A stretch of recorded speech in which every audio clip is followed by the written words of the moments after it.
Sir ভিডিওটা on করেন তো, আমি আপনাকে দেখি। করা যাবে?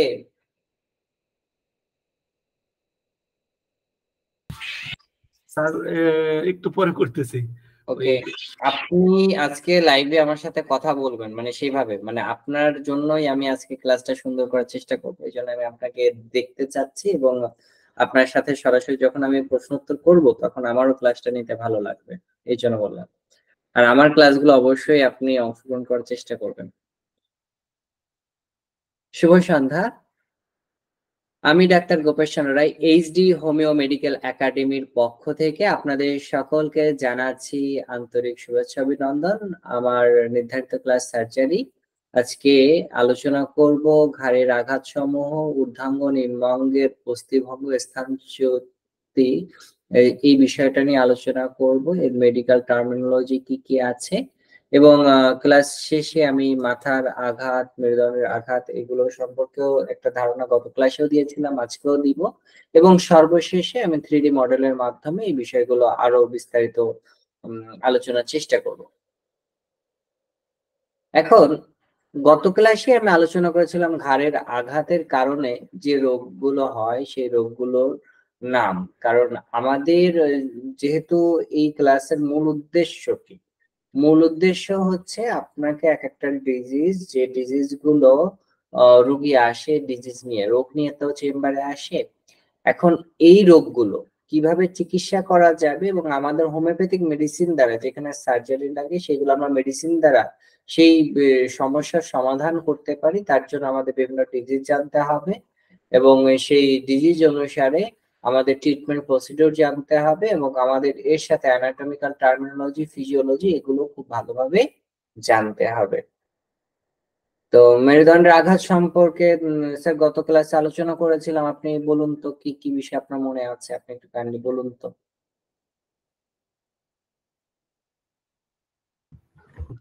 গত ক্লাসে আমি ছিলাম না সম্ভবত।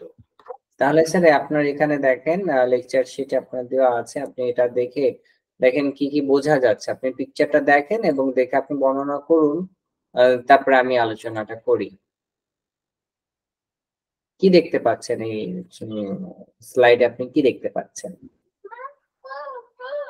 এটা পিছনেরই একটা ঘাড়ের হাড্ডিগুলি হলুদ কালার।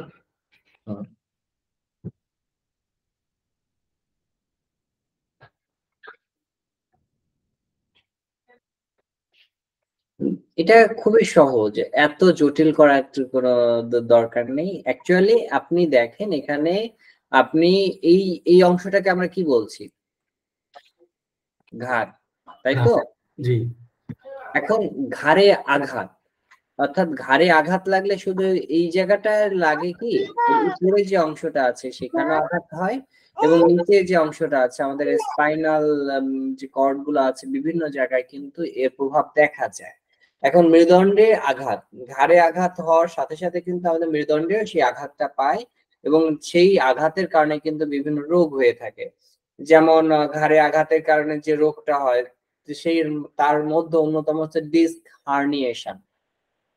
স্নায়ুপেশিতে আঘাত হয়, যে এর কারণে বিভিন্ন নিউরোলজিক্যাল প্রবলেম তৈরি হয়, নার্ভের প্রবলেম তৈরি হয়, নিউরোলজিক্যাল বিভিন্ন ডিজিজ আছে, এগুলো হয়।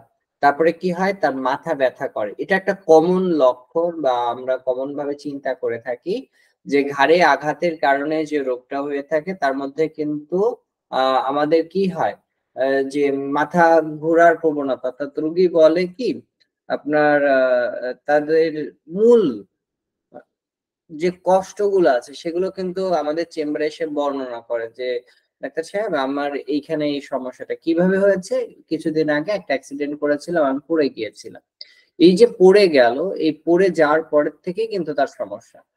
তাহলে এই বিষয়টা কিন্তু আমাদের খেয়াল রাখতে হবে এবং এর মধ্যে শুধু ঘুমের সমস্যা এখানে আমি উল্লেখ করেছি, শুধু ঘুমেরই সমস্যা না। আপনি যদি চিন্তা করেন ওই রুগী আঘাত খেয়েছে, মাথায় আঘাত খেয়েছে, এখন মাথায় যখন আঘাত খেয়েছে তখন তো তার হাতের পিছনে যখন প্রচুর পরিমাণে আঘাত লাগলো তখন তার খাওয়ার প্রবণতা কমে যাবে। সে স্বাভাবিকভাবে যতটুকু খাবার খায় সে কিন্তু ততটুকু খাবার খেতে পারবে না। যেমন ঘুমের সমস্যা হচ্ছে। ঘুমের সমস্যার সাথে সাথে যেহেতু খাওয়া ঘুম যদি কমে যায় তাহলে তার কিন্তু পেট ক্লিয়ার হবে না, তার কনস্টিপেশন দেখা দিবে। তাহলে এই তিনটা যখন সমস্যা দেখা দিবে তখন দেখবেন যে তার কি হচ্ছে, তার ইরিটেশন ভাব অর্থাৎ তার খিটখিটে মেজাজটাও বেড়ে যাচ্ছে। তাহলে এই জিনিসটা আমরা কখন পাই, যখন কোনো রোগী স্থায়ীভাবে কোনো একটা নির্দিষ্ট রোগে ভুগে। এটা যে এই রোগী হতে হবে এমন কোনো না, আপনার বিভিন্ন রোগের কারণে হতে পারে। এই ব্যথাটা যখন স্থায়ী হয়ে যাচ্ছে তখন রোগীর সারাক্ষণ মনটা থাকে কোথায়, এই যে ঘাড়ে ব্যথা হয়েছে ওইটাই কিন্তু সে চিন্তা করছে। তারপরে সে বলছে যে আমার এখানে ব্যথা করছে, মাথায় ব্যথা হচ্ছে, তার মনোযোগটা তখন কি করতেছে, এখান থেকেই মাথার মধ্যেই থাকছে। তাহলে মানসিক অসুস্থতা, এখন মানসিক অসুস্থতা যখন তৈরি হচ্ছে তার মধ্যে কিছু লক্ষণ দেখা যায়। তার মধ্যে কি থাকে, অন্যতম উদ্বেগ থাকে, বিষণ্ণতা থাকে, যেটাকে আমরা মেডিকেল টার্মিনোলজি অনুসারে বলছি বা ডিজিজ হিসেবে বলতেছি পোস্ট ট্রমাটিক স্ট্রেস ডিসঅর্ডার। আমরা কি বলি, পোস্ট ট্রমাটিক স্ট্রেস ডিসঅর্ডার। আপনি আমার সাথে বলুন, কি বলি, post traumatic stress stress. Disorder. এই বড় নামটাকে, ডিজিজটাকে আমরা খুব সুন্দরভাবে হোমিওপ্যাথিক চিকিৎসা করে এই রোগীটাকে সুস্থ করতে পারি। এবং এই রোগীর সুস্থতার জন্য আপনার খুব সীমিত পরিমাণ ওষুধ দিলেই কিন্তু এই রোগটা আপনার খুব ভালো রেসপন্স করে। তো দেখা যাচ্ছে আপনার এই ক্ষেত্রে বলেন তো কি কি ওষুধ হতে পারে, আপনি বলুন তো। ধরেন সার্ভাইকাল বোনে আপনার লেগেছে, ব্যথা লেগেছে, তো সেই ক্ষেত্রে আমাদের অল্প কিছু ওষুধের মধ্যেই কিন্তু আপনি ট্রিটমেন্ট করতে পারবেন। বলুন তো, কোনো ধারণা আছে কি কি ওষুধ হতে পারে আনুমানিক, আপনি বলুন। একদম সম্পূর্ণ সঠিক হতে হবে এমন না, আপনি ধারণা করে বলতে পারেন, তারপর আমি বলবো।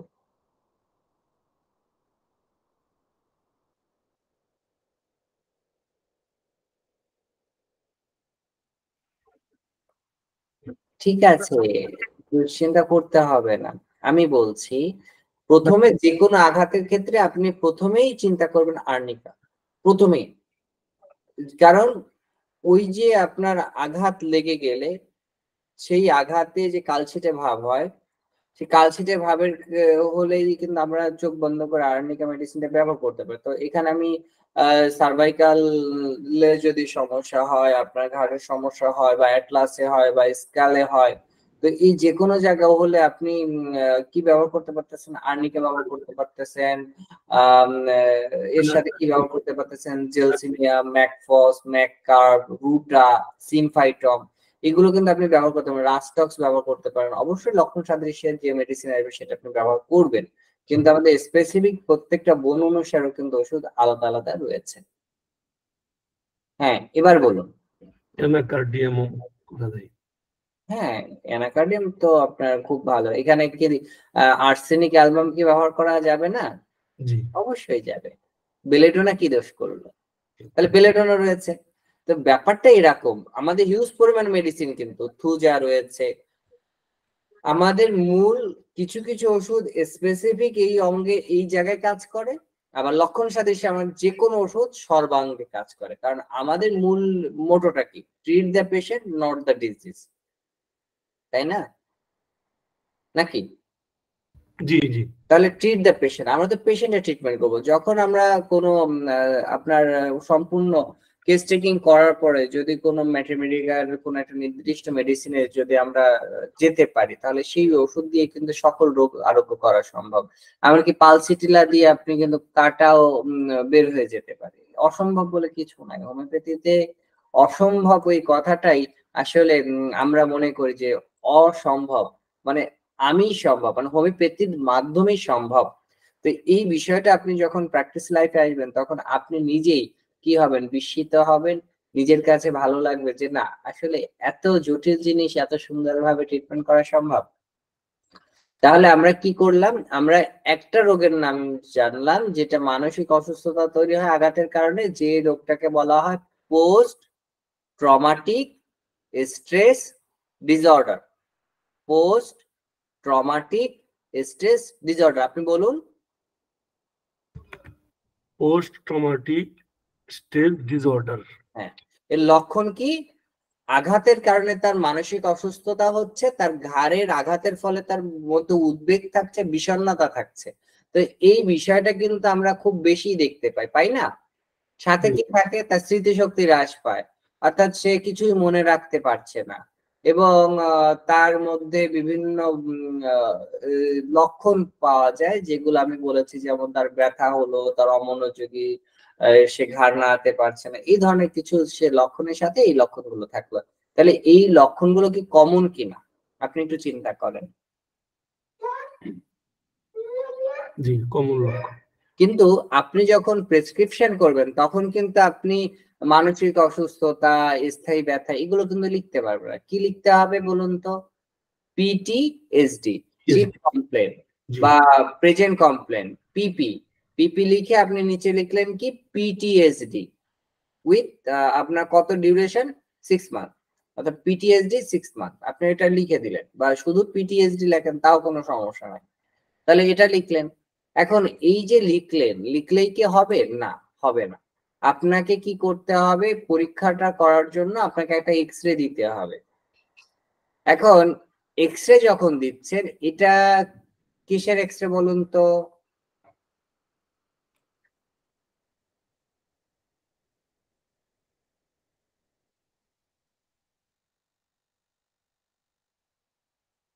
বলুন।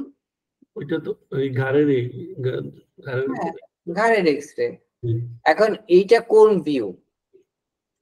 ভিউটা বুঝতে হবে। আপনি এটা হচ্ছে ল্যাটারাল ভিউ, এটা দেখাচ্ছে এক্স-রে ল্যাটারাল ভিউতে আপনার এটা দেখা যাচ্ছে, এটা হচ্ছে ল্যাটারাল পজিশন।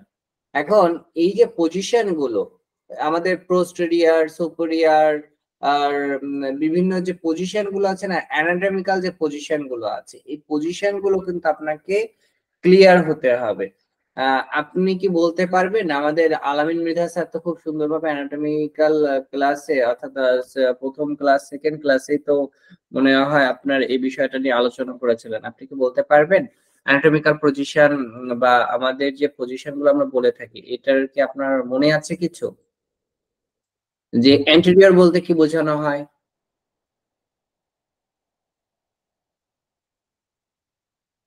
অ্যান্টেরিয়র সম্ভবত ভিতরের সাইডটা কিনা।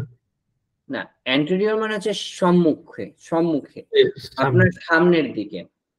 তাহলে অ্যান্টেরিয়র আরেকটা নাম হচ্ছে ভেন্ট্রাল, মানে front of the body. Front of the body বলতে বোঝানো কি হয়? সামনের দিকে।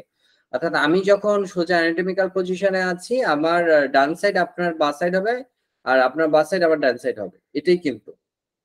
তাহলে অ্যানাটমিক্যালি এটা দেখা যায়। অ্যান্টেরিয়র যেটাকে ভেন্ট্রাল বলা হচ্ছে, ভেন্ট্রাল বা অ্যানাটমিক্যাল টার্ম অনুসারে আমরা এটা ব্যবহার করে থাকি, ফ্রন্ট অফ দ্য বডি, অর্থাৎ আপনার সামনের অংশ। এরপরে কি পোস্টেরিয়র? পোস্টেরিয়র বলতে কি বোঝানো হয়? ব্যাক অফ দ্য বডি, অর্থাৎ এন্টেরিয়র সামনে, পোস্টেরিয়র পিছনে। এন্টেরিয়র সামনে, পোস্টেরিয়র পিছনে। এরপর সুপেরিয়র। সুপেরিয়র বলতে কি বোঝানো হয়? আমাদের উপরের দিকে। সুপেরিয়র হচ্ছে উপরের দিকে। এখন এই জিনিসটা যদি বুঝতে হয়, সুপেরিয়র বলতে আমাদের মিডিয়াল, অর্থাৎ আমাদের মাঝ বরাবর, অর্থাৎ আমার যদি শরীরের মাঝ বরাবর দেখা হয়, তাহলে এই বিষয়গুলো কিন্তু আমাদের যখন আমরা বুঝতে পারবো তখন কিন্তু আমাদের জিনিসটা সহজ হবে। অর্থাৎ সুপেরিয়র, ইনফেরিয়র, তারপরে ক্যাজুয়াল, আপনার ল্যাটারাল, এই যে কথাগুলো আছে, এই কথাগুলো কিন্তু আমাদের মেডিকেল টার্মে ব্যবহার করা হয়, এবং এই বিষয়গুলো কিন্তু আমাদের প্রক্সিমাল, ডিস্টাল, তো এই যে কথাগুলো, এই কথাগুলোই কিন্তু আপনাকে শিখতে হবে। এই কথাগুলোই কিন্তু আপনাকে মেডিকেল টার্মে যখন আপনি পেশেন্টের প্রেসক্রিপশন লিখবেন, তখন কিন্তু সেখানে এই টার্মিনোলজি গুলো কিন্তু আপনাকে কি করতে হবে? বর্ণনা করতে হবে। এখন আমাদের একটা পেশেন্ট আসলো, আপনি কি করবেন? পরীক্ষা করবেন। পরীক্ষা করার জন্য আপনাকে কি কি রাখতে হবে চেম্বারে?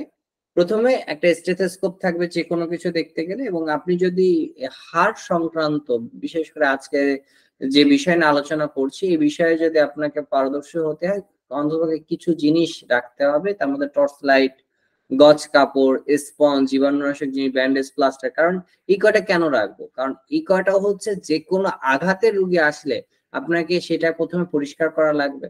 পরিষ্কার করতে জীবাণুনাশক হিসেবে আপনি যেগুলো ব্যবহার করবেন সেগুলো তো আপনাকে রাখতে হবে। এবং আপনি এটা করার পরে তাকে কি হবে? এক্স-রে করতে দিতে হবে। যদি মনে করেন অস্থি ভেঙেছে কিনা তা নির্ণয়ের জন্য আমরা সবথেকে সহজ বা ১ম এ যে পরীক্ষাটা করি সেটা কি? এক্স-রে। তারপরে কি করা হয় যদি এক্স-রে তে পরীক্ষায় রিপোর্টে ভালো বা মন্দ যদি আমরা ভালো বুঝতে না পারি তখন আমরা কি করতে দেই? এমআরআই করতে দেই। এমআরআই তে কি হয়? টিস্যু বা লিগামেন্ট বা টেন্ডন, সেই টেন্ডনের মধ্যে ক্ষতিগ্রস্ত হয়েছে কিনা? এই ক্ষতিগ্রস্ত হলো কি হলো না সেটা বোঝার জন্য কি করি আমরা? এমআরআই করি। এবার সিটি স্ক্যান। সিটি স্ক্যান করা হয় যখন মাথায় বেশিরভাগ অনেকে বলে না ব্রেনের সিটি স্ক্যানটাই বেশি কিন্তু করা হয়। কেন করা হয় সিটি স্ক্যান? কারণ আমাদের যে নরম টিস্যু, এই যে নরম টিস্যু যেটা আপনার এমআরআই তেও ধরা পড়ছে না সেটা কিন্তু সিটি স্ক্যানে অনেক সুন্দরভাবে কি হয়? ধরা পড়ে। এইজন্য কিন্তু আমরা সিটি স্ক্যান করতে দেই। এখন ঘাড়ে ব্যথা কেন হয়? কারণ আঘাতের কারণে হতে পারে। ঘাড়ের পেশিতে টান লাগতে পারে বা বড় ধরনের চাপ লাগতে পারে। আবার অনেক রোগ রয়েছে যে রোগগুলো থাকলেও কিন্তু ঘাড়ে ব্যথা হতে পারে। যেমন হার্ট অ্যাটাক করছে। ওই রোগীর কিন্তু ঘাড়ে ব্যথা হবে। কেন হবে? কি জন্য হবে? এটা আমরা যখন টোটাল অ্যানাটমিটা বুঝবো, ফিজিওলজিটা বুঝবো, তখন বুঝতেই পারবে স্বাভাবিকভাবে যে হার্ট অ্যাটাক হয়েছে। হার্টের সাথে তো আমাদের এই যে নার্ভ, সেন্ট্রাল নার্ভের তো আপনার খুব গুরুত্বপূর্ণ ভূমিকা রয়েছে। তাহলে তো আমাদের এই সমস্যাটা আ দেখা দিবে এটাই তো স্বাভাবিক। মেনিনজাইটিস হলে কিন্তু আপনার অনেক সময় ঘাড়ে ব্যথা হয়। এরপরে কি হয়? আরো কিছু রোগ আছে। মানে অসুস্থতা যদি দীর্ঘদিন হয় তার পাশের যে স্থানটায় সেখানেও আক্রান্ত হয় এবং এমন কিছু রোগ আছে যে রোগগুলো বারবার যদি রোগীর হয় বা যদি আরোগ্য সঠিক নিয়মে না হয় তাহলে তার মধ্যে কি হয়? ঘাড়ে ব্যথা সহ অন্যান্য সমস্যা দেখা দেয়। তার মধ্যে অন্যতম আমরা বলে থাকি বাতরোগ। যেটাকে মেডিকেলে আমরা বলতেছি রিউমাটয়েড আর্থ্রাইটিস। এটা একটা অটোইমিউন ডিজিজ এর মূল কারণ এখনো অজানা। তাহলে এই যে অটোইমিউন ডিজিজ যা ট্রিটমেন্ট হচ্ছে না কিন্তু আমরা হোমিওপ্যাথিক ট্রিটমেন্ট করে কি বলবো তাকে পরিপূর্ণ সুস্থ করে ফেলেছি? যেখানে আপনার ৬ লক্ষ পাওয়ার ইনজেকশন আপনার দিতে হয় একটানা ৫ বছর। ১২ লক্ষ পাওয়ার ইনজেকশন দিলে আপনার ৩.৫ বছর লাগে ৩ মাস অন্তর, অন্তর যদি দেওয়া হয়। কোম্পানি ভেদে কিছু কম বেশি হতে পারে। কিন্তু এত জটিল একটা জিনিস মেডিকেলে তারা বলতেছে যে এটা পুরোপুরি আরোগ্য হবে না। তাহলে আপনি আমি কি বলবো? আরোগ্য হবে? বলুন। পরিপূর্ণ সেরে যাবে আপনি কি বলবেন?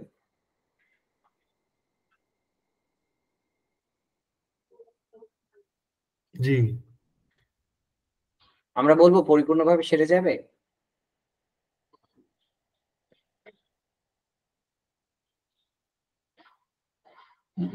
উপশম হবে আর পরিপূর্ণ না হলেও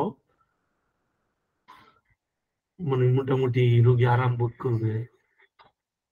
না, এভাবে যদি বলেন রুগী থাকবে না। আপনি রুগীকে কি বলবেন? রুগী ম্যানেজমেন্ট করতে হবে। রুগীকে বলবেন দেখেন আপনার মডার্ন মেডিসিনে তারা এই বিষয়ে ট্রিটমেন্ট প্রসিডিউরটা আপনি জানেন এবং ওই যে যন্ত্রণা, সেই যন্ত্রণা আমাদের ওষুধে হবে না। কারণ একটা ইনজেকশন দিলে তার যন্ত্রণা আছে। তো এই যে যন্ত্রণাটা ভোগ করতে হবে না, অনেক বাচ্চারা আছে কিন্তু ইনজেকশন দেখতেই ভয় পায়। ডাক্তারের কাছেই যায় না, ইনজেকশন নেব না। তো সেই সকল বাচ্চা যদি রিউমাটয়েড আর্থ্রাইটিস হয় তার ট্রিটমেন্ট করবে কি করে? এখন আপনি বলবেন কি দেখেন রোগ আরোগ্য করার মালিক একজন। সেই সৃষ্টিকর্তা আল্লাহ তাআলা যাই বলেন না কেন। তো আমি হচ্ছে উছিলা। তবে এই বিষয়ে আপনার অ্যালোপ্যাথিক চিকিৎসকগণ যে সময়ে যা উন্নতি হচ্ছে, আমার দৃঢ় বিশ্বাস আপনি আমাদের হোমিওপ্যাথিক চিকিৎসা গ্রহণ করেন, আপনি অনেক ভালো থাকবেন এবং এটা প্রমাণিত, পরীক্ষিত আমরা হোমিওপ্যাথিক চিকিৎসা করাচ্ছি এবং মানুষ ভালো বোধ করছে। আপনি পরীক্ষা নিয়মিত করবেন এবং পরীক্ষার রিপোর্টই বলে দিবে আপনি এখন পরিপূর্ণ সুস্থ না আপনার চিকিৎসা করতে হবে। কিন্তু এই রোগটা মিনিমাম আপনার ২.৫ থেকে ৩ বছর ওষুধ কন্টিনিউ করা লাগে। হয়ে গেল। এতটুকু বলা যাবে কিনা? জি, বলা যাবে। এভাবে বলতে হবে। তাহলে রোগী কিন্তু আস্থা ফিরে পাবে। এরপর রিউমাটয়েড আর্থ্রাইটিস, তারপর হচ্ছে অস্টিওপরোসিস, তারপরে spondylitis, slip disc, spinal stenosis. তো এই রোগগুলো আমরা কি করব? যদি হয়ে থাকে তখন আমরা সঠিক চিকিৎসাটা যখন করব তখন কি করব, আমরা মানুষের আস্থাটা ফিরে পাবো। আর যদি আমরা আস্থা ফিরে পাই তাহলে মানুষ হোমিওপ্যাথির দিকে আকর্ষিত হবে এবং আমরা তাদের কাছে একটা গ্রহণযোগ্য জায়গা তৈরি করতে পারবো, যে জায়গাটার জন্য কিন্তু আমরা প্রত্যেকেই লড়াই করে চলেছি, যে জায়গার জন্য আমাদের স্যামুয়েল হ্যানিম্যান স্যার লড়াই করেছেন। আমরা প্রত্যেকে কিন্তু হ্যানিম্যান স্যারকে অনুসরণ করব। তিনি কি না করেছেন, হোমিওপ্যাথিকে প্রতিষ্ঠিত করার জন্য তিনি তার সর্বোচ্চটা দিয়েছেন। তাহলে আমাদেরকে কি, আমরা কি সেই পরিমাণ কষ্ট করছি? দেখেন, ডক্টর স্যামুয়েল হ্যানিম্যান স্যার জীবনী পড়তে হবে, বারংবার পড়তে হবে, অর্গান অফ মেডিসিন বারংবার পড়তে হবে, তাহলে আপনি বুঝতে পারবেন যে তিনি কতটা স্ট্রাগল করেছিলেন। সেই তুলনায় কিন্তু আমাদের কোনো কষ্ট নেই তারের তুলনায়। এবং তার সব থেকে বড় জিনিস যে আমি ভুল বা আমার চিকিৎসা পদ্ধতিতে ভুল, তুমি ব্যবহার করে প্রমাণ করো যেটা ভুল, তাহলে কিন্তু সঠিক তারা কিন্তু অটোমেটিক এর গ্রহণযোগ্যতায় চলে আসলেন। কেন্ট স্যার তিনিও মডার্ন মেডিসিনে তিনি সর্বোচ্চ ডিগ্রিধারী ছিলেন, এবং যতজন আছেন আপনারা দেখেন তারা সব অ্যানাটমি ফিজিওলজি খুব ভালো করে জানতেন, এবং তার কারণেই তারা সার্জিক্যাল বিভিন্ন রোগগুলো আমাদের হোমিওপ্যাথিক মেডিসিন দ্বারা কিওর করতে সম্ভব হয়েছে, এবং তারা তাদের পরিবর্তন দেখিয়েছেন তৎকালীন সময়, যেটা অবিশ্বাস্য ছিল। তাহলে আমাদের যে আঘাত, বিভিন্ন আঘাতের মধ্যে আমাদের পেশিতে টান লাগা, এখন পেশিতে টান লাগা আমাদের দৈনন্দিন যে কাজগুলো করে থাকি, ভুল অভ্যাস, অর্থাৎ ভুল ভাবে অনেকে বসছে। আপনার বসলো একদম কুজো হয়ে বসলো, প্রতিনিয়ত যদি সে কুজো হয়ে বসে তাহলে তার ঘাড়ের কি হবে, সমস্যা হবে, ঘাড়ে পেশিতে টান লাগবে, এরপরে তার ঘাড়ে ব্যথা হতে পারে। তারপরে ভুল ভঙ্গিতে ধরেন না, হঠাৎ করে আপনার বাড়ি 2-3টা দিয়ে সে শুয়ে পড়লো, তাহলে ঘাড়ে ব্যথা হতে পারে। অনেক সময় যে শোবার যে স্থান, সেই স্থান পরিবর্তন করার কারণে ঘাড়ে ব্যথা হয়ে থাকে। তারপর অনেক সময় আছে যে না জেনে কোনো একটা ব্যায়াম, কোনো মাস্টার ছাড়া, মানে যে প্রশিক্ষক ছাড়া নিজের মতন করতে যেয়ে শিরায় টান লেগেও কিন্তু অনেকের ঘাড়ে ব্যথা হয়, ঝাঁকুনি লাগে। এবং এই সকল ক্ষেত্রে আমাদের হোমিওপ্যাথিক মেডিসিন খুব ভালো কাজ করে। এর মধ্যে অন্যতম, যে কোনো শিরায় টান লেগে যদি ব্যথা হয়, ঘাড়ে ব্যথা হোক, সার্ভাইকাল বোনে হোক, আপনি রাস্টক্স মেডিসিনটা কিন্তু স্মরণ করতে পারেন। ম্যাককার্ব বা ম্যাকফস এগুলো কিন্তু স্মরণ করতে পারেন, যে লক্ষণগুলো আছে, কারণ এখানে জিলিক মারা ব্যথা বলে ম্যাক্সিমাম ক্ষেত্রে।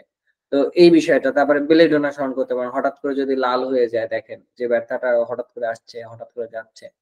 মূল কথা হচ্ছে লক্ষণ সাদৃশ্যে আপনাকে যেতে হবে। এবার আঘাত, আঘাতের মধ্যে কি দুর্ঘটনা ঘটতে পারে, এটা যে কোনো সময় ঘটতে পারে, যে কোনো জায়গাতে পড়ে যেয়ে হতে পারে। খেলাধুলা করার সময় আছে না, অনেক সময় ফেলে দেয়, বা অনেকটা একটা ক্রিকেট খেলছে, বলটা ধরার জন্য জাম্প দিল, জাম্প দিলে কি আঘাত লাগতে পারে কিনা বলুন? লাগতে পারে। তো আমাদের সার্ভাইকালের যে কশেরুকা আছে, সেই কশেরুকা এবং মেরুদণ্ড কিন্তু অনেক সময় এই আঘাতের কারণে কি হয়ে থাকে, কশেরুকা আঘাত পায় এবং প্রচুর পরিমাণে ঝাঁকুনি লাগে, যেটাকে বলা হচ্ছে হুইপ্লাস, হুইপ্লাস বা কেশাঘাত অনেকে বলে থাকে। তো এই রোগটাও কিন্তু আমাদের কি হয়, ঘাড়ে ব্যথা হলে আমরা এই রোগগুলো কিন্তু ধরি, এই লক্ষণগুলো চিন্তা করি। এরপরে কি হার্ট অ্যাটাক, যেহেতু হার্ট অ্যাটাকের মূল কারণ কি রক্তচাপ, অস্বাভাবিক রক্তচাপ। তাহলে কি এই হার্ট অ্যাটাকের জন্য কি প্রথমেই কি সে হার্ট অ্যাটাক করবে? না, তার মধ্যে কিছু লক্ষণ দেখা যাবে, হতে পারে তার হাঁপানি, হতে পারে অ্যাজমা থাকতে পারে, তার ঘাম হচ্ছে প্রচুর পরিমাণে, বললো রুগী বলতেছে আমি হঠাৎ হঠাৎ করে প্রচুর ঘেমে যাচ্ছি, তারপর তার বমি বমি ভাব আসছে, তারপরে তার চোয়ালে ব্যথা করে। তো বিভিন্ন লক্ষণ রয়েছে। এই ধরনের লক্ষণ যদি আমরা পাই তখন আমরা কি করবো, তার বারবার করে প্রেশারটা মাপবো। যদি দেখি যে প্রেশারটা প্রচুর পরিমাণে সিস্টোলিক ডায়াস্টোলিক আপনার পার্থক্যটা অনেক বেশি হয়ে গেছে, 40-50-এর জায়গায় আপনি 80-90 পার্থক্য হয়ে গেছে, এবং আপনার ডান পাশের ডান হাতে মাপলেন এবং বাম হাতে মাপলেন, দুটোর কিন্তু যদি তারতম্য অনেক বেশি হয়, তাহলে আপনি কিন্তু তাকে দ্রুত হসপিটালে তাকে প্রেরণ করবেন, যে না এই ধরনের রোগী যে কোনো সময় একটা দুর্ঘটনা ঘটতে পারে। তারপর মেনিনজাইটিস, মস্তিষ্ক মেরুদণ্ডের যদি বিভিন্ন প্রবলেম, মেনিনজাইটিস থাকে, তাহলে কি আমাদের মেনিনজাইটিস এর মূল লক্ষণ কি, মেনিনজাইটিস এর মূল লক্ষণ কি মাথা ব্যথা, বমি বমি ভাব, আলোর প্রতি সংবেদনশীলতা, সে রোদ্রে তাকাতে পারছে না, তারপরে কি তার মধ্যে জ্বর থাকছে। তো এই যে মেনিনজাইটিস এর এই লক্ষণগুলো স্বাভাবিক যে কোনো লক্ষণের সাথে মিলে যায়, কিন্তু মেনিনজাইটিস যদি দীর্ঘদিন ধরে ভোগে তাহলে কিন্তু এটা জীবন মানে তার মৃত্যুর দিকে কিন্তু সে যে কোনো সময় কি অবিলম্বে সে ওইদিকে যদি সঠিক ট্রিটমেন্ট না হয় তাহলে কিন্তু একটা যে কোনো সময় একটা দুর্ঘটনা ঘটতেই পারে। তো আমাদের ঘরে পার্শ্ববর্তী এলাকায় যদি আরো কোনো সমস্যা হয়, যেটা আমি বললাম রিউমাটয়েড আর্থ্রাইটিস, এখন রিউমাটয়েড আর্থ্রাইটিস হলে কি শুধু ঘাড়ে ব্যথা বলবে? না, ঘাড়ে ব্যথা তো বলবেই, সাথে বলবে তার জয়েন্টে ব্যথা, প্রত্যেকটা জায়গা ফুলে যাচ্ছে, এর সাথে অস্টিওপরোসিস, ফাটল হচ্ছে, spondylitis, slip disc. Slip disc যে কোনো ট্রমা, আঘাত, তাহলে কি হয় আমাদের ডিস্কটা বেরিয়ে আসে এবং মেরুদণ্ডের উপর চাপ পড়ে। এর জন্য আমরা কে বলতেছি হার্নিয়েটেড সার্ভিক্যাল ডিস্ক অনেকে বলছে, আবার অনেকে এটাকে স্লিপ ডিস্ক বলছে। তাহলে স্পাইনাল স্টেনোসিস ঘটে কখন? যখন আমাদের মেরুদণ্ড সরু হয়ে আসে এবং যখন আমাদের এই রোগীটার ম্যাক্সিমাম যখন স্পাইনাল স্টেনোসিস থাকছে তার মধ্যে কিন্তু আর্থ্রাইটিসের লক্ষণও তার মধ্যে থাকে। এখন এই বিষয়ের সাথে কি শুধু এটাই কি ঘাড়ে ব্যথার কারণ? না, এর সাথে ধরেন আমাদের কোনো ফোড়া হতে পারে, টিউমার হতে পারে, মেরুদণ্ডে ক্যান্সার হতে পারে, বোন টিবি হতে পারে, এই বিভিন্ন কারণেই কিন্তু আপনার ঘাড়ে ব্যথা হতে পারে। এই জন্য বলা হয় যে সহজ কথা বলা যায় না অত সহজে, তদ্রূপ সহজ রোগ আসলে অত সহজ নয়, এর ভিতরে অনেক জটিল কারণও থাকতে পারে। জ্বর শুধু জ্বর না, যে কোনো রোগ লক্ষণের প্রথম কি উপসর্গ বা প্রথম লক্ষণ হচ্ছে জ্বর। এই জন্য জ্বর হলেই সাথে সাথে আমরা কি করবো না, চিকিৎসায় যাবো না, আমরা আগে তাকে বলবো দেখার জন্য কতক্ষণ, 24 থেকে 72 ঘন্টা দেখতে হবে যে জ্বরটা কখন আসছে, কিরকম আসছে। খুব মারাত্মক অবস্থা হলে অবশ্যই ট্রিটমেন্টে যেতে হবে। এই জন্য আপনি 24 ঘন্টার যদি আপনি তাপমাত্রাটা গড় করেন, যদি তাকে বলেন যে আপনি প্রত্যেক ঘন্টায় ঘন্টায় আপনার থার্মোমিটার দিয়ে তাপমাত্রা মাপবেন, আমাকে এইটার সময় আপনি জানান আপনার তাপমাত্রা কতটুকু, তারপর আমি ওষুধ বলে দিব। বা আপনি আসার পরে আপনি তার লক্ষণ নিলেন, নেওয়ার পরে যদি আপনি সঠিক ওষুধে যেতে পারেন আপনি ওষুধ দিবেন, কিন্তু ওষুধ খাওয়ার জন্য না, আপনি প্রথমে একটা ফাইটাম দিয়ে আপনি বলবেন যে আপনি আমাকে জানান যে আপনার জ্বরটা কোন দিকে যাচ্ছে।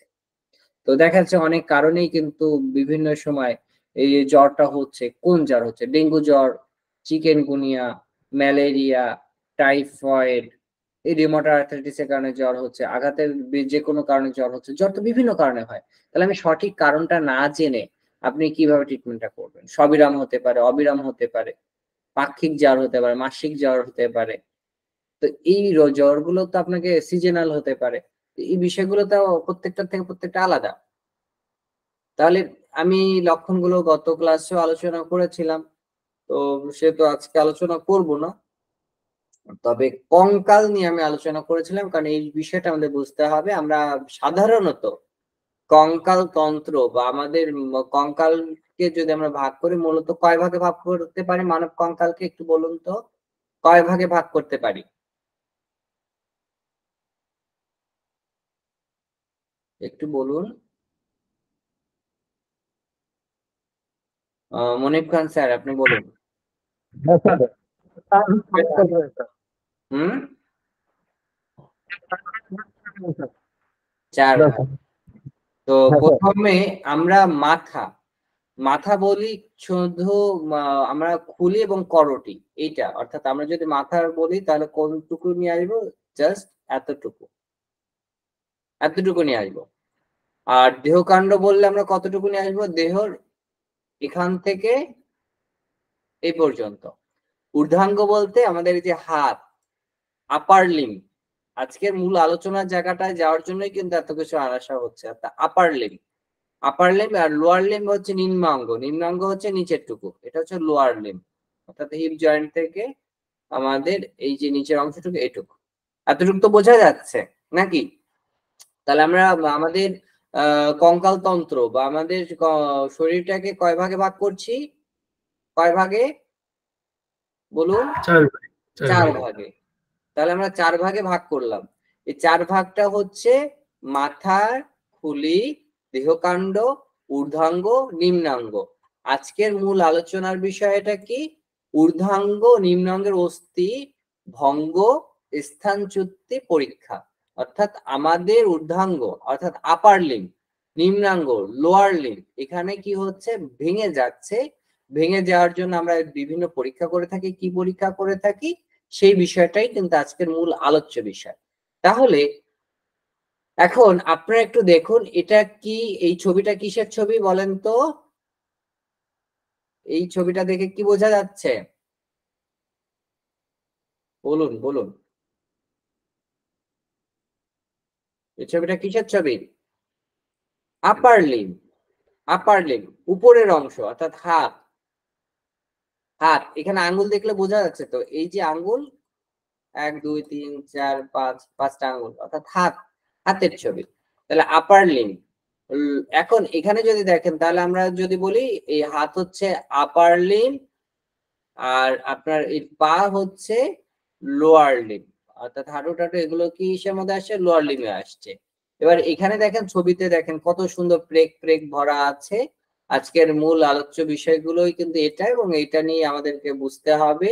কারণ আমাদের হোমিওপ্যাথিতে আমরা কত সহজে মানুষের কত কষ্ট না দিয়ে তাকে সুস্থ করতে পারি, আমরা যদি এটা ভালোভাবে না জানি তাহলে আমরা কিন্তু বুঝতে পারবো না। দেখেন ঊর্ধ্বাঙ্গ বলতে আমাদের কাঁধের নিচের থেকে, তাহলে আমরা কি পরীক্ষা করি? আমরা প্রথমে রোগীকে আসার পরে যখন ঊর্ধ্বাঙ্গে কোনো সমস্যা হচ্ছে, অস্থিভঙ্গ হচ্ছে, তখন আমরা তাকে কি বলছি যে আপনার হাতটা উপরে তুলুন। আমরা তখন হাত উপরে তুলতে বলি। হাত যখন সে উপরে তুলছে তখন বলা হচ্ছে রোগীর, আমরা তখন আমরা হাত দিয়ে বলি কি আপনি আমার হাতটা ধরুন, ধরে স্পর্শ করুন, হাত দিয়ে জোরে টান দেন, তাহলে কি রোগীর শক্তটা বোঝা যায়। তারপরে হাতের আঙ্গুল নড়াচড়া করতে বলা হয় যে আপনার আঙ্গুলের সমস্যা হচ্ছে, আপনি আঙ্গুলটা নাড়ান। এর মাধ্যমে আমরা কি খুঁজি? তার সম্ভাব্য আমরা দেখি যে তার হাতে ব্যথা আছে কেমন, তার হাতটা ফোলা কেমন, হাতে কোনো বিকৃতি আছে কিনা, নাড়াচাড়ায় কোনো অসুবিধা হচ্ছে কিনা।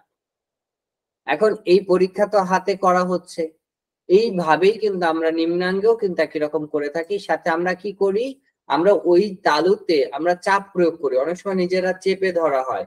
এরপরে কবজি নাড়াচাড়া করার জন্য আমরা কি করতে পারি, আপনার টুইনিং ফর্ক, রিফ্লেক্স হ্যামার এগুলো ব্যবহার করতে পারি। ভাইব্রেশন, টুইনিং ফর্কের যে ভাইব্রেশনটা দিয়ে আমরা বুঝতে পারি।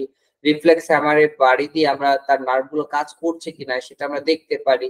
তো এই যে বিষয়গুলো, এই বিষয়গুলো যখন আমরা বুঝি তখন আমরা একটা ধারণা করি যে আসলে নার্ভ গুলো সঠিক আছে, তাহলে এখন এক্সরে না করলেও চলে। আমরা তখন হোমিওপ্যাথিক মেডিসিন দিয়ে দিই। আঘাতের যেমন দেখা যাচ্ছে হলো আর্নিকা দেওয়া হলো, রাস্টাক্স দিল বা রুটা দিল বা সিমফাইটাম দিলাম, দেওয়া হলো, যেটাই দেওয়া হোক রোগী সুস্থ হয়ে গেল।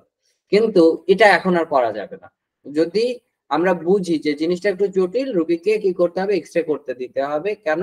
আমরা তো ফিজিক্যালি দেখলাম, দেখার পরে আপনি যখন রোগীকে বলবেন যে আপনি সুস্থ আছেন, যদি মনে করে রোগী যে না আমার মনে হচ্ছে না কোনো সমস্যা আছে, তখন আপনি কি করবেন, তাকে একটা এক্সরে করতে দিবেন।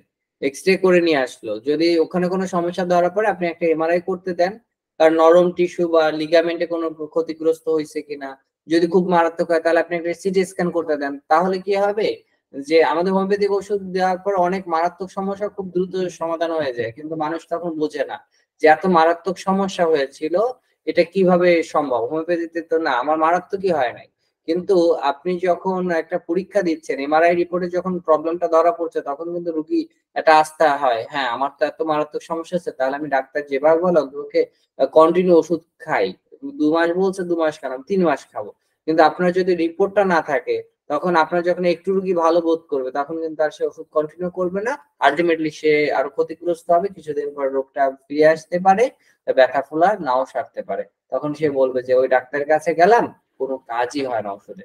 এখন এই রোগটার মূল কারণটা তো আমরা পরীক্ষা না করার কারণে, তার সাময়িকভাবে যখন সে ভালো লাগা বোধ শুরু হলো, সে আর ওষুধ গ্রহণ করেনি। কিন্তু তার ভিতরে তো মারাত্মক সমস্যা ছিল, কারণ তার ছোটখাটো ফ্র্যাকচারও হতে পারে। তো এই সকল ফ্র্যাকচার, এই সকল ক্ষেত্রে আমরা হোমিওপ্যাথিক মেডিসিন খুব দ্রুতই তাকে আরোগ্য করে। 24 ঘন্টার মধ্যেই কিন্তু আপনার অনেক ক্ষেত্রে 80% আপনার ব্যথা ফোলা কমিয়ে দেয়। যার কারণে রোগী বুঝতেই পারে না যে তার মারাত্মক কিছু হয়েছিল। তো এই সকল ক্ষেত্রে আমরা ফিজিওথেরাপি দিব। দেখেন আমাদের তাহলে এই ট্রিটমেন্ট করতে গেলে আপনার চেম্বারে কি রাখা লাগবে, ব্যান্ডেজ রাখা লাগবে, তারপর আমরা গজ কাপড় রাখা লাগবে, বা আমাদের যে গোল যে রোল গজ কাপড়ের যে রয়েছে সেটা রাখবেন। তারপরে হচ্ছে কোল্ড প্যাক, মানে অনেক সময় ঠান্ডা দেওয়া লাগে, বলে না যে বরফ দিয়ে আপনার ঠান্ডা না গরম অনুভূতি, তাহলে কি হট প্যাড রাখতে পারেন, একটা কোল্ড প্যাড রাখতে পারেন, এ দিয়ে আপনি বরফ ভরে তার অনুভব বোঝার জন্য। তারপর আপনার ইলাস্টিক ব্যান্ডেজ, বিশেষ করে আঘাত খেলে যদি আপনার কেটে ফেটে যায়, তখন কিন্তু আমরা প্লাস্টার করবো না, তখন আমরা কি করবো, ইলাস্টিক ব্যান্ডেজ দিয়ে ব্যান্ডেজ করে দিব। কারণ যদি ওখানে প্লাস্টার করা হয় ওই জায়গাটা পেকে যাবে এবং ওইখানে বাতাস না ঢুকতে পারলে ওইটা আরো জটিল হয়ে যাবে, তার কষ্ট পাবে। কিন্তু ইলাস্টিক ব্যান্ডেজ দিলে সে খুব দ্রুত আরোগ্য লাভ করে থাকে। তারপরে আপনার এই যে ছোট ছোট সিজার করার জন্য কিছু কেচি, কিছু জিনিস রাখতে হয়, এবং ফার্স্ট এইড এর জন্য আপনি অবশ্যই সকল কাজ যখন করবেন অবশ্যই গ্লোভস পরে নেবেন, এবং আপনাকে অবশ্যই থার্মোমিটার রাখতে হবে, এবং অন্যান্য যা কিছু লাগে সেগুলো রাখতে হবে। এই বিষয়টা কিন্তু আপনাকে অবশ্যই কি করতে হবে, চেম্বারে এগুলো রাখতে হবে এবং খেয়াল করতে হবে। এর সাথে আমরা কি রাখবো, যেহেতু স্থানচ্যুতি যদি হয়, কোনো হাড়ের যদি প্রবলেম হয়, তাহলে আমরা নি ক্যাপ দিতে পারি। আমাদের এই ধরনের যে ইগুলো আছে, আপনার যে বেল্ট গুলো আছে, এগুলো আমরা ব্যবহার করতে বলবো, এবং এগুলো অবশ্যই সাজেস্ট করব। আপনার মেরুদণ্ডের সমস্যা হচ্ছে, সার্ভাইকালে প্রবলেম হচ্ছে, তাহলে আমরা কি করব, এই ধরনের যে আমাদের ইনস্ট্রুমেন্টের সাথে, আমরা ট্রিটমেন্টের সাথে এগুলো কিন্তু তাকে ব্যবহার করতে বলবো। বেল্ট ব্যবহার করতে বলবো। পায়ে সমস্যা হয়েছে, তখন আমরা আলবোতে বলেন যেখানে সমস্যা হচ্ছে তার জন্য আমরা করতে পারি। এবং যদি সে হাঁটতে না পারে, এটা এক প্রকার আমাকে রিফ্লেক্স হ্যামার। তো এই হ্যামার গুলো আপনি রাখবেন, এগুলো ব্যবহার শিখতে হবে। তো এই ড্রিল মেশিনের কাজ যদিও আমাদের না, কিন্তু অর্থোপেডিক ডক্টর অনেক ক্ষেত্রে আপনার হাড়ে ফুটো করার জন্য ওই যে স্ক্রু বসানোর জন্য এটা লাগে। আমাদের হুইল চেয়ার চেম্বারে রাখা লাগতে পারে, যদি আপনি সেরকম মনে করেন যে না, আপনার চেম্বারে আসতে গেলে রুগী আসতে পারে না, ঢুকতে পারে না। অনেক বড় বড় ডায়াগনস্টিক সেন্টার, হসপিটালে কিন্তু হুইল চেয়ার রাখে। তো অনেক সময় কি আছে, তার সমস্যা হচ্ছে, আপনি স্ট্রেচার বা এটা ব্যবহার করতে বলবেন, যে আপনার পায়ের সমস্যা হচ্ছে, আপনি এখানে ভর দিয়ে দিয়ে হাঁটবেন। এখন দেখুন, এক্স-রে করা হলো, ভেঙে গেল, মশা মারতে কামান দাগার মতন ব্যাপার না? আপনার কাছে কি মনে হয়? ভাঙছে কিন্তু এখানে এই, আর আমাদের এখানে এটা ট্রিটমেন্ট করতে এই ইনস্ট্রুমেন্টটা দেখতে কেমন মনে হচ্ছে বলুন? বলেন, একটু বলেন, দেখে বলেন। মনিব খান স্যার বলুন।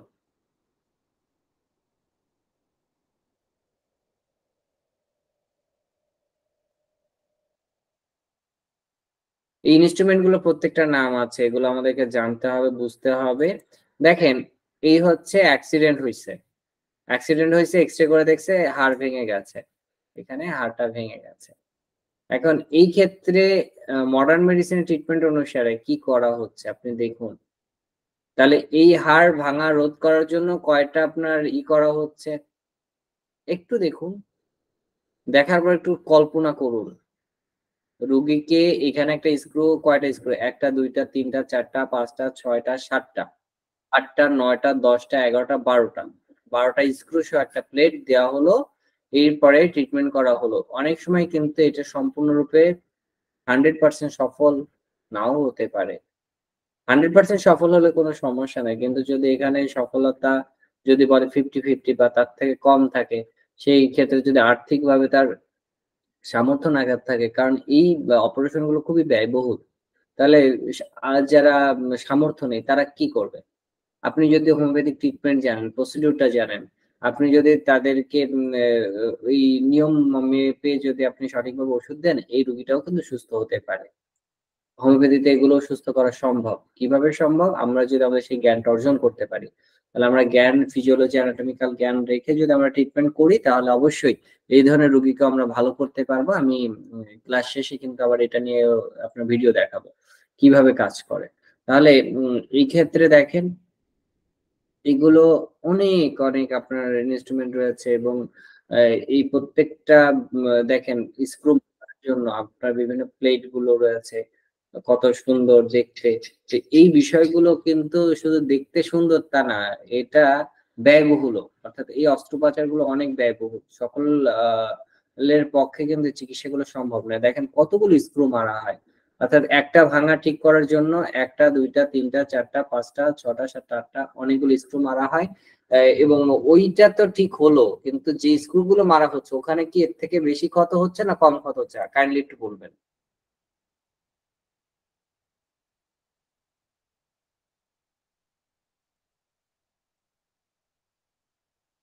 মনিব খান স্যার, ফাটাটা দেখেছেন? এই ফাটার ট্রিটমেন্টের যে প্রসিডিউরটা হচ্ছে সেটা কি আরো সুবিধাজনক হবে কিনা? এরপরে দেখেন, বর্তমানে কিন্তু ওটার উপর অনেক পদ্ধতিতে অনেক কিছু চেঞ্জ আসছে। অনেক সময় আমাদের প্লাস্টিকের অনেক ইনস্ট্রুমেন্ট নিয়ে আসছে, সিলিকন প্যাড নিয়ে আসছে। দেখেন,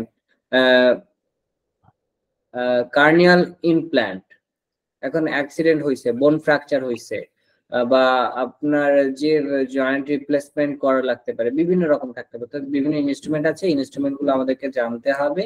তাহলে আমরা দেখেন, টোটাল হিপ প্রস্থেসিস, অর্থাৎ এই যে হিপের, অর্থাৎ যদি হিপ জয়েন্ট রিপ্লেসমেন্ট করা হয় তাহলে কি হচ্ছে, এটা টোটাল হিপের জায়গায় এটা লাগানো হচ্ছে।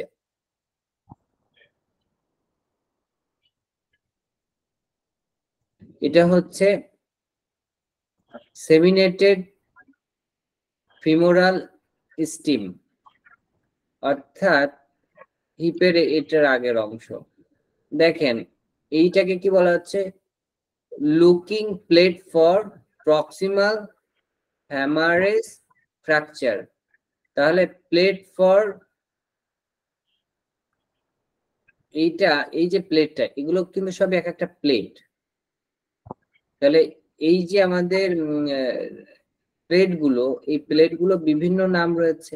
যদিও বা আমরা অপারেশন করি না, কিন্তু আমাদের প্লেট গুলোর নাম আস্তে আস্তে আমাদের জানতে হবে। তাহলে এখানে কি প্রথমে এটা কি করা হয়, বোনের সাথে লক করা হয়, প্লেটটা দিয়ে লক করা হয়। লক করার পরে ডান পাশ বা পাশে লক করার পরে কিন্তু হিউমেরাল লক নেইল, অর্থাৎ আমাদের এটা টোটাল লক করে দেয় বোনের সাথে, যাতে এটা না নড়ে। দেখেন বোনটা কাটা হচ্ছে, কেটে কিন্তু এভাবে লক করে দিচ্ছে। তাহলে এটা কি শুধু হাড়ে করে, হাঁটুতে করে বা পায়ে করে না, এটা সর্ব শরীরে যে কোনো জায়গায় এরকম করা যায়, লাগতে পারে। এটা আপনার প্রসিডিউর গুলো জানতে হবে এবং মেডিকেল টার্মিনোলজি গুলো জানতে হবে। আপনার যদি চান আমি ধারাবাহিকভাবে পরে ক্লাসে নিয়ে আলোচনা করব। এখন কিন্তু আর্টিফিশিয়ালি আপনার যদি অস্টিওপোরোসিস হয়, অস্টিও আর্থ্রাইটিস হয়, তখন কিন্তু হাঁটুর এই জায়গাটা আপনার কেটে জাস্ট এখানে কিন্তু নতুন করে একটা আর্টিফিশিয়ালি আপনার স্টিলের পাত হোক, আপনি পাতগুলো লাগায় দেয়, এবং এই ক্ষেত্রে রোগী বেশ কিছু বছর ভালো থাকে, পরবর্তীতে আবারও কিন্তু সমস্যা তৈরি হয়। তাহলে অস্থিভঙ্গটা কি? অস্থিভঙ্গ হচ্ছে এমন এক চিকিৎসাগত অবস্থা যেখানে রোগীর অভিন্ন হাড়ের কোথাও ভেঙে যাওয়া জনিত অসুস্থতায় ভুগে থাকে। এখানে বিভিন্ন কারণে হতে পারে, আমি কারণগুলো আপনাদের সাথে আলোচনা করেছি। তাহলে এই যে রোগটা হচ্ছে, এই অস্থিভঙ্গের কারণে প্রধানত তিনটা ধরনের হতে পারে। যৌগিক হতে পারে, জটিল হতে পারে, সাধারণ হতে পারে। এখন এই বিষয়টা আমরা বুঝতে পারবো কি, এক্স-রে করে, সিটি স্ক্যান করে, এমআরআই করে। এখানে মূল বিষয়টা আমাকে হাড়ের অবস্থাটা, অর্থাৎ হাড় কি অবস্থা আছে এটাকে বুঝতে হবে। বোঝার পরে আমাদেরকে কি করতে হবে, তাকে কিছু নিয়ম কানুনে বেঁধে দিতে হবে। মডার্ন মেডিসিনে তারা ট্রিটমেন্ট করলেও তো এটা করে থাকে, তাই না? তা আমাদেরকে এই বিষয়টাকে খেয়াল করতে হবে। এবং মাথার আঘাতের কারণে যে ইনজুরি গুলো হয়, এটা নেক্সট ক্লাসে আলোচনা করব। আজকে আলোচনা করব না। আমি 3D মডেলে দেখাই, যেহেতু আমি বলেছিলাম ক্লাস শেষে দেখাবো। আপনারা তাহলে 3D মডেলটা দেখলে বুঝতে পারবেন আমরা হোমিওপ্যাথিতে ট্রিটমেন্টটা কিভাবে করছি। তো আমরা হোমিওপ্যাথিতে তো করলাম। এবার দেখেন, এই যে জটিলতম যে বিষয়টা রয়েছে, এই জটিল বিষয়টা আমরা খুব সহজ সমাধান দিতে পারি আমাদের হোমিওপ্যাথিক চিকিৎসার মাধ্যমে। যে হাড়টা ভেঙেছে, ওই হাড়টা আমাদের হোমিওপ্যাথিক চিকিৎসার মাধ্যমে ট্রিটমেন্ট করা সম্ভব। এই ট্রিটমেন্টটা আমরা যদি অডিও ভিজুয়াল দেখি, 3D মডেলের মাধ্যমে দেখি, তাহলে কি হবে, আমাদের মনে গেঁথে থাকবে।